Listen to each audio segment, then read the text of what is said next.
Namu Myoho Renge Kyo.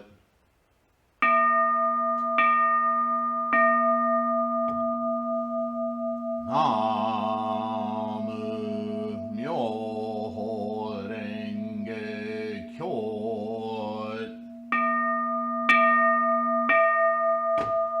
Namu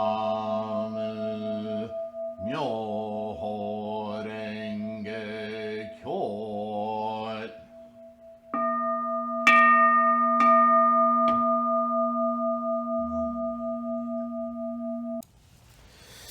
Namo Myoho Renge Kyo. Hello, everyone. Thank you for being here. Thank you for your practice and your study, your perseverance.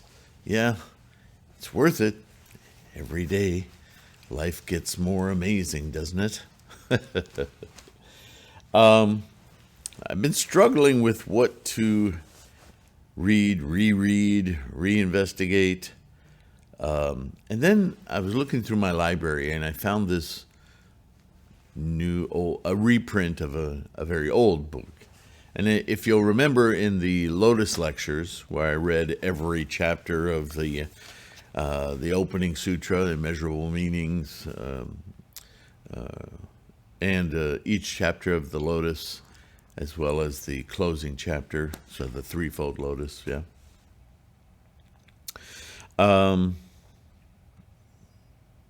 I read from different translations of the Lotus Sutra. One of them was from the late 1800s, from H. Kern.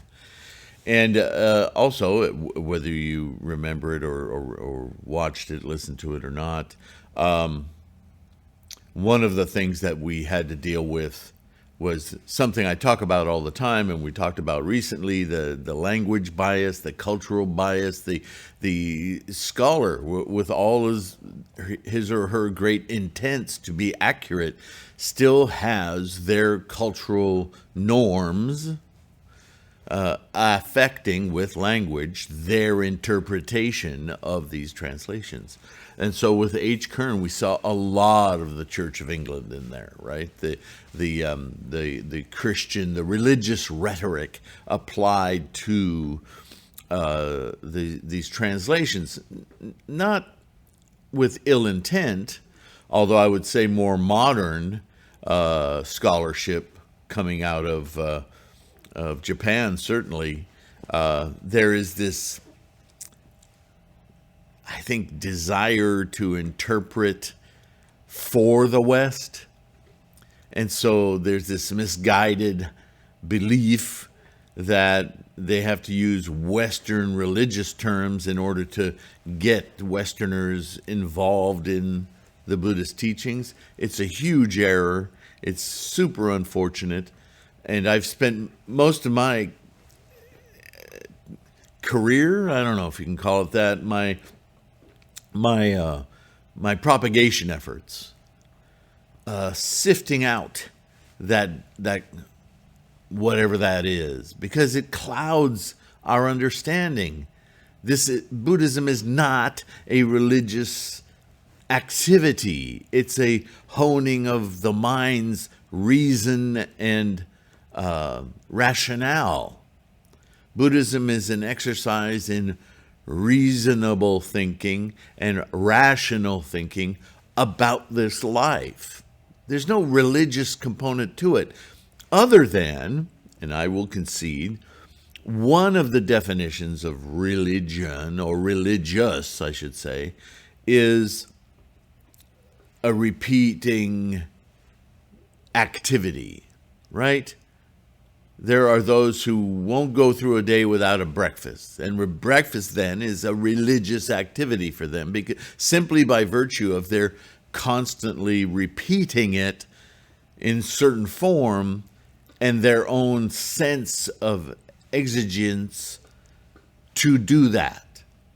So, yeah, you could apply the word religious to that. And so certainly in that respect, with chanting and reciting every day, right? Especially if you do morning and evening gongyo, that kind of, that's an activity that is done religiously. but it is not a practice of religion, which is something that has a whole construct of magical, mystical thinking. That is not Buddhism. So I got that off my chest. This book is one, and I'll refer you to the website because I think it's really interesting. It's called Forgotten Books. Can you see that? Okay. Forgotten Books. ForgottenBooks.com. They have an app. You can download it from the various stores. This work, what Forgotten Books does, very, very briefly, is there are really good books of scholarship from, like H. Kern's Lotus Sutra, that have gone out of print. They're just old and people lost interest and moved on to other things. And these books got left in memory. They're no longer published or stopped publishing, and therefore very difficult to find if you know of them or want to see a copy. Of course, the internet being what it is, we can see PDFs and remnants and chunks, and I've used chunks of these books. This book was written by a professor at Harvard named Masaharu Anesaki, and he's a professor of literature, doctorate of literature, professor of the science of religion at the Imperial University of Tokyo, spelled Tokio, and professor of Japanese literature and life at Harvard University from 1913 to 1915. Turn of the century. Cambridge, Harvard University Press, London, Humphrey Milford, Oxford University Press, 1916. So, yeah, it's an old book. They got a whole list of other books that are available on their website. I don't want to go through all that because that's not what this video is about. But this is a reprint from ForgottenBooks.com of that book. And so, yes, it's from 1916. So we're going to have a lot of cultural language bias in it, right? But the subject of it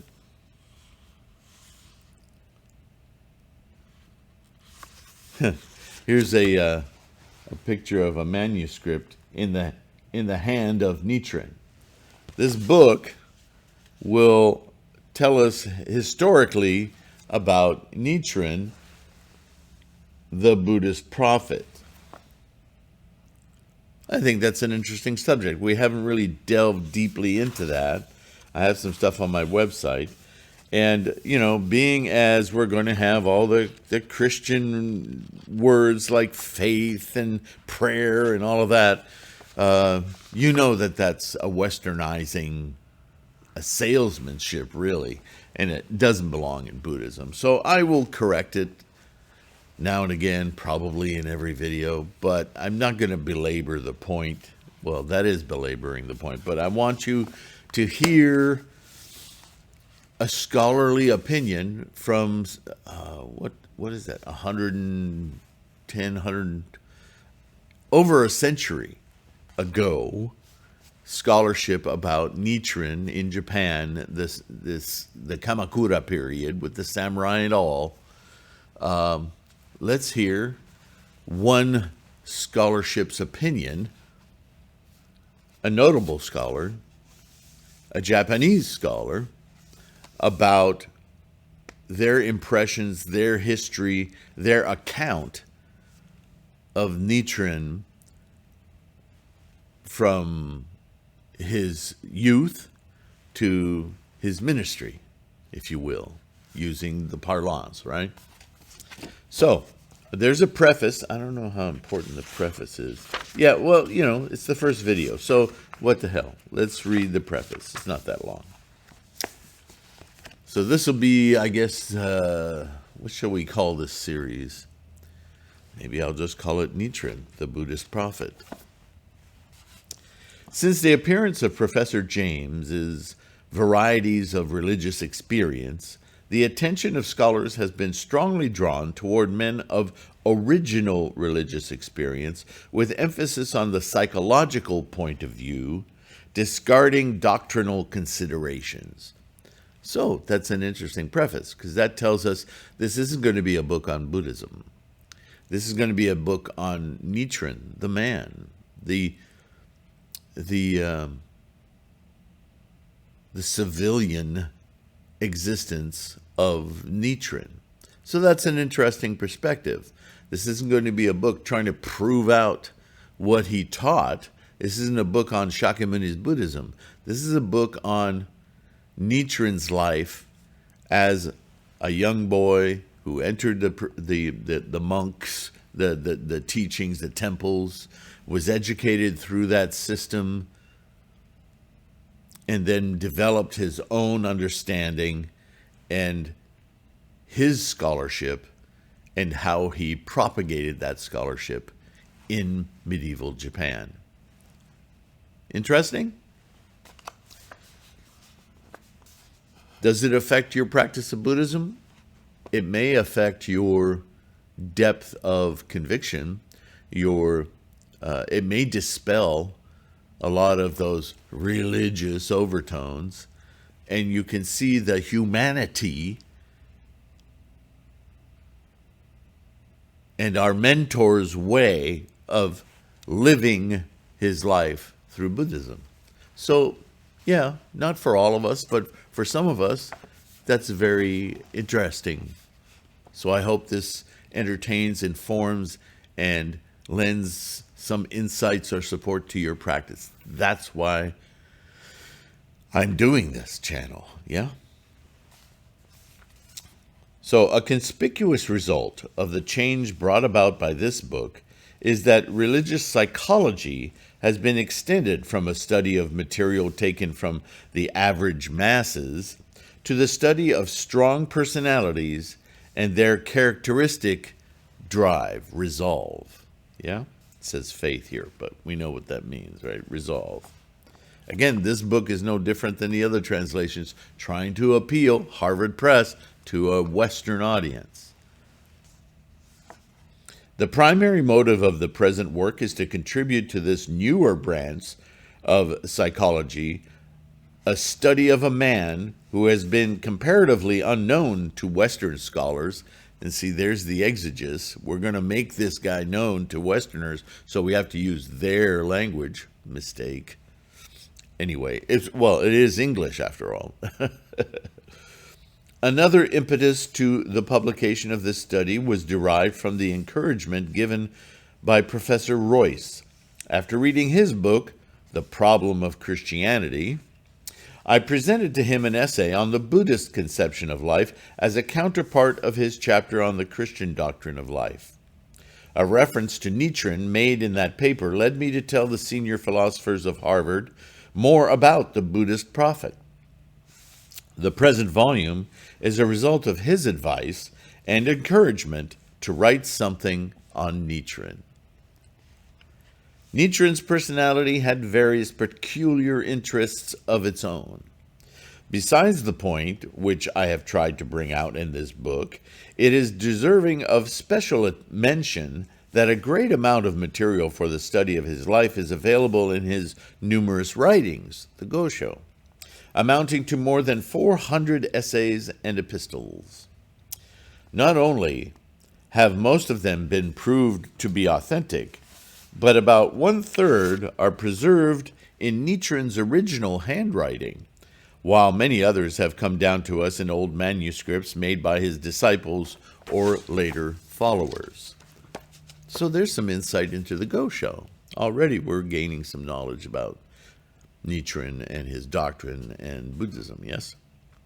These authentic writings contain ample and trustworthy sources for the study of his life and thought, and nearly every step of his development, his struggles, and his resolve can be clearly traced in them. For Nichiren was a man who told much about himself, his experiences, his ambitions, and his thoughts and sentiments. Moreover, he was an unexcelled calligrapher, and his autographs were or have a characteristic vividness of expression due to the picture-like forms of the Chinese ideographs. So much of what Nichiren wrote was in Chinese calligraphy. An interesting note, yes? Thus, not only can his thoughts and the incidents of his life be learned from his own words and sentences, but the modulations and changes of sentiment and emotion can be closely followed in his writings. It is rare that the works of an ancient author are so well preserved and furnished us so abundantly with the means of investigating his career and ideas as in this case. Omitting remarks on editions of his writings, I note here that these writings are cited in this book from Reverend B. Kato's edition of the 1904, and that the majority of the autographs are now accessible in splendid photographic reproductions. So, Google.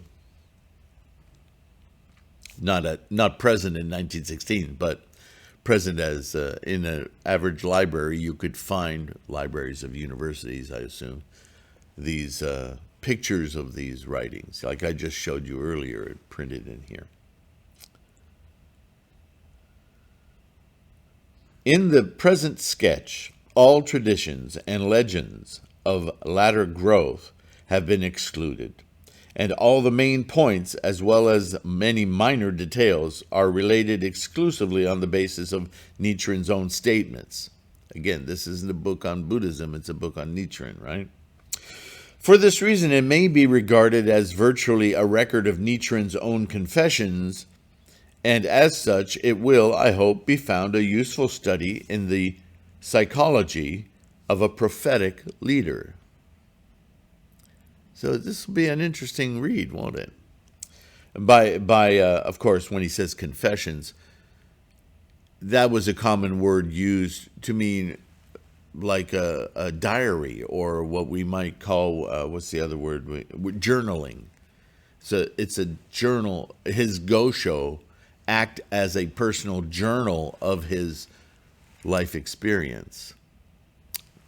In the West, at that time, that would have been called a confession, not as something you take to church, but as a truth-telling. Okay? Again, language bias notwithstanding. To the intrinsic interest of the life of Nichiren as a Buddhist reformer of the 13th century may be added the fact that there has been a noteworthy revival of his teaching and spirit in modern Japan. Details about this revival, as well as the growth of Nichiren's influence after his death, will be treated in my forthcoming book on the religious and moral development of the Japanese. So not this book. Perhaps I may be permitted to say a little concerning my personal relation to the Nichirenite revival. It was during my stay in England and India that my dear friend Chongyu Takayama was converted to Nichiren's practice, and that I criticized him in correspondence. Takayama's conversion caused a great stir, and though there were adverse critics, there were also enthusiastic admirers, especially among the younger generation who flocked to the ardent convert and his accepted prophet. Since then, many societies have been organized for the study, both historical and religious, of Nichiren, and their membership comprises students and scholars, lawyers and businessmen, military and naval officers. When I returned to Japan in June 1903, my friend had already been dead 6 months. But his influence was rapidly growing, and he who had once been called the Nietzsche of Japan was regarded as the standard bearer of the Nichirenite revival. The task of editing Takayama's writings gave me occasion to study the process of his own conversion, together with the life and personality of his prophet, Nichiren. Further studies have brought me into closer and closer touch with Nichiren's resolve and thoughts. The consequence is that in writing this book, I have already been tempted to tell the story fully and have found it difficult to decide how much should be omitted. At any rate, I offer this little volume to the public with a full confidence that I have not misrepresented the great teacher. Sounds like he was converted a little, yeah? I cannot let this book appear without expressing my deep gratitude to Professor Josiah Royce and Professor George F. Moore. The former, as I have said above, showed his interest in the subject and gave me valuable aid by reading through the manuscript and suggesting various points that might advantage be recast, for all of which I am very grateful. Professor Moore has kindly revised the manuscript, made arrangements for publication, and consented to read the proofs. Indeed, without such encouragement and assistance from my fatherly colleagues at Harvard, this publication would not have been possible.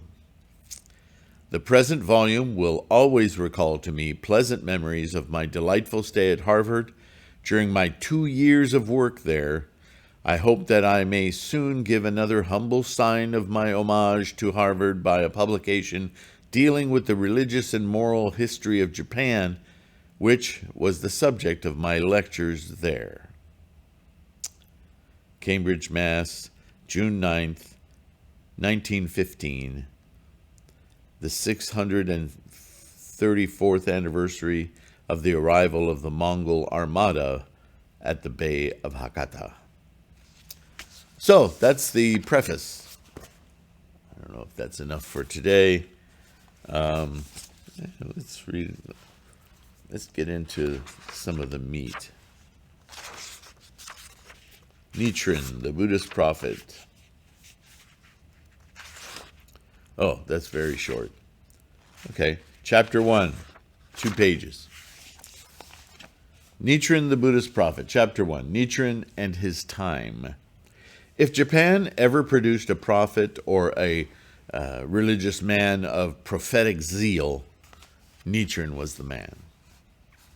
Nichiren was the man. That could be a t-shirt. Nichiren was the man.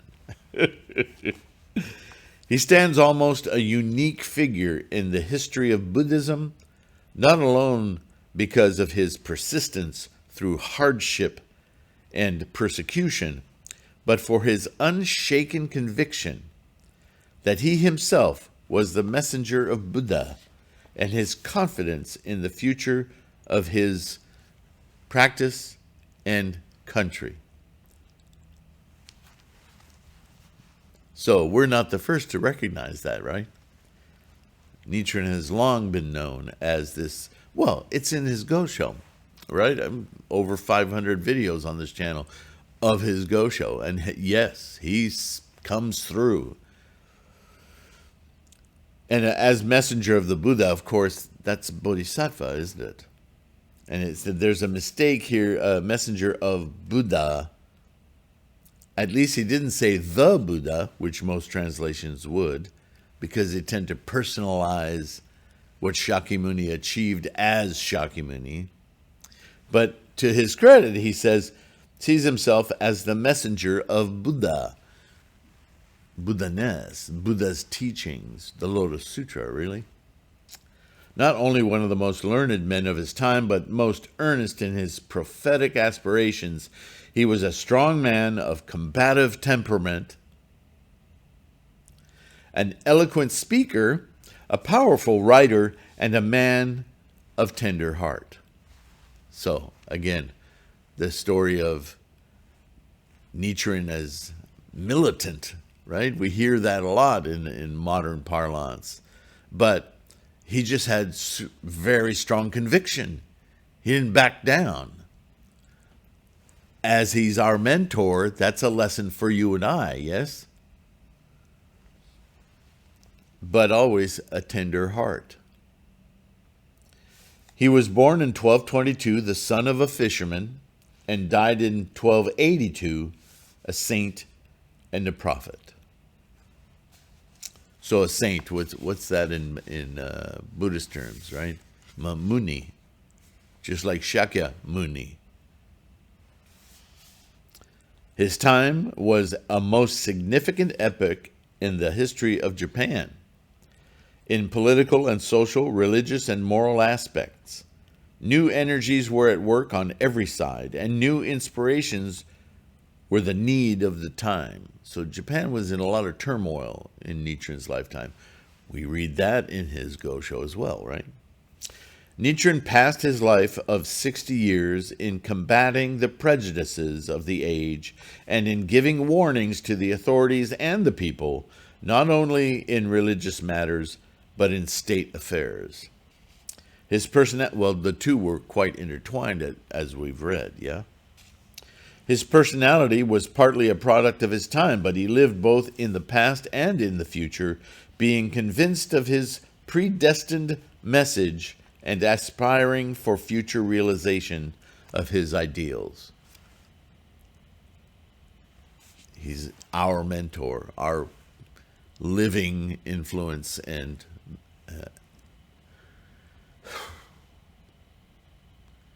he is the teacher that we want to emulate. We are his future, right? Something else I wanted to point out.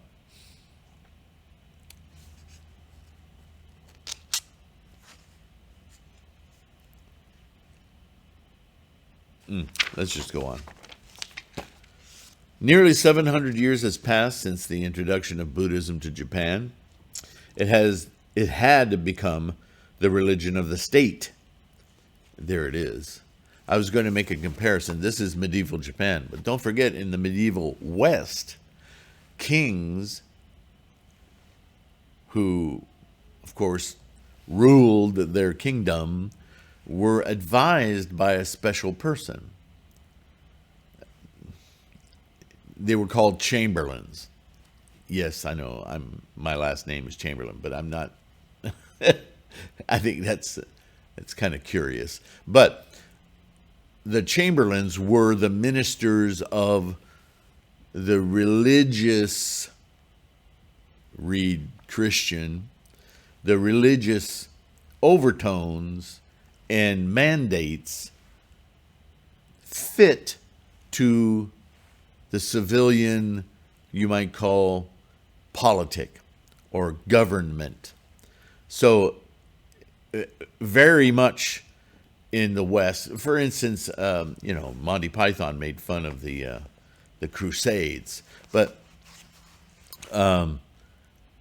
very much the tone of governance of the populace through the personage of the king was really the manipulations and controls and governance of the religion, which the king had to, lest he be killed, stick to or represent, but really were the tools of the chamberlain and the advisors that were guiding. So even then, the king, the governmental head, the personages used, like the president of this or that, they're really kings who are kind of puppets. They're voicing and lending, they're the face of the mandate to live a religious life. You know, that's one of the reasons this country of the United States was formed, to break free of that. And yet it remains all over the world. You know, look at Iran. Look at North Korea. My goodness, they have deified the particular family. There's this idea of, I don't know, atonement, that everyone is not worthy and therefore having to live at the whims of some kind of superior being, right? Buddhism really just slams the door hard on that we are our own superior being, is still a very revolutionary and intimidating practice. So much so that there are many sects and schools calling themselves Buddhists who underwhelm and stay and emulate this religious formula of the great leader and all of us lowly minions. That's not Buddhism at all. So you can understand, knowing that, why Nichiren would seem such a big ball of fire coming at us. No, no, no, Nichiren says in all of his writings, right? Even the leadership, the government itself, how many times did he remonstrate against them? Your only power is in allowing people to have their power. Well, that, no leader of force wants to hear that. Right? So it's a critical insight. So let's finish this so I don't go too long. It had become the religion of the state, and its hierarchies had attained the power and dignity of state authorities, but inner decay was manifesting itself, and the corruption of the clergy was becoming appalling. We read that in Nichiren all the time, right? That's his calling out these other leaders of Buddhism who were just catering to the powers that be. They weren't practicing Buddhism correctly. Well, that's Nichiren in a nutshell, yes? That's why he's called a reformer. All you guys, you're posers, you're doing it wrong. Look, it's he. And Nichiren spends so much time in scholarship pointing out in all of Shakyamuni's words in different sutras, calling out these modern teachers of his day, saying, you're full of crap. You're not doing it. You're not even Buddhist. Nichiren says that. He was very challenging to the other powers, political powers, yeah? The central government, firmly established since the 7th century, was disintegrating through the degeneration of the court bureaucracy. The actual power was transferred to the hands of the military clans, the samurai. The passing of the luxury and grandeur, peace and ease of the court nobles in Miyako, and the establishment of the military dictatorship at Kamakura, in Nichiren's day, far away in an eastern province, impressed the people immensely. Yeah, impressed, I'm not sure is the word we would use today. Maybe oppressed. The cherry blossoms in full bloom were suddenly scattered by a frosty storm. Not only did the poets so feel and sing, but the people were aware of the great changes going on around them. It was a very unstable time. Japan was constantly in feudal conflict with itself, and the neighboring countries were saying, well, it's ripe for takeover, right? So the Mongols would invade from time to time, China. Somehow Japan figured out its way through all of that, but Nichiren was in the midst of that. In addition to these changes, the minds of the Buddhist leaders were in turmoil. Excited by the prophecy of a great crisis to occur about that time, a crisis not only for Japan, but the entire world. An old Buddhist tradition distinguished 3 periods of the Buddhist religion: Dharma, or the law, after the death of its founder. The first 1,000 years made up the age of the perfect law, in which the monastic disciple was strictly observed and the monastic discipline was strictly observed, and the believers were seriously pious. The second millennium, the age of the copied law, was a time during which resolve and morality declined. But piety was shown in the foundation of numerous temples and sanctuaries. So it became more religion-like. The third age, the 10,000 years after that, was to be the latter age of the law, Mappo, a reign of vice and strife. Welcome, we're in it. Though there were minor variations in the tradition as regards the time divisions, all Japanese Buddhists believed in the apocalyptic legend as a whole. The age of the loss of the teachings. And that's the first chapter. It's a It's superficial, but it's also very insightful, and I think more to the point, it echoes everything we study. He's right on the mark. So I hope you'll join me as I dive into this book. It should be, it'll be entertaining to see over a century-old scholar looking at the life of Nichiren in his day, which I've mentioned from time to time when I was reading the Go Show to kind of put context. Yeah. So this is what this video series, this podcast series will be about. The context of Nichiren's doctrine. I'm excited. I hope you are too. So this will take us well into the new year, kind of a transitional period for us. If years are to be so imbued with import, it's just another day, another day, another day, yeah? But whatever. Thank you for being here. Thank you for liking and subscribing. It's so important for this channel to grow. Not to mention the patrons, those of you who are able to donate time, money through PayPal or Patreon. There's no, a lot of Patreon sites. I'll just say this in case you haven't gone there. Patreon.com/TLK. Most Patreon sites you have to pay to play. I use Patreon as a way to enable donations, either one time or recurring. It's an easy engine to use. But all of these videos are posted on that Patreon channel, and there's no cost. The cost, if you will, is voluntary.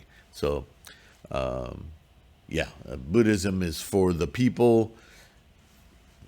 It's nothing you have to be qualified to do. You already are, right? It's all about support, excitement, inspiration, insight.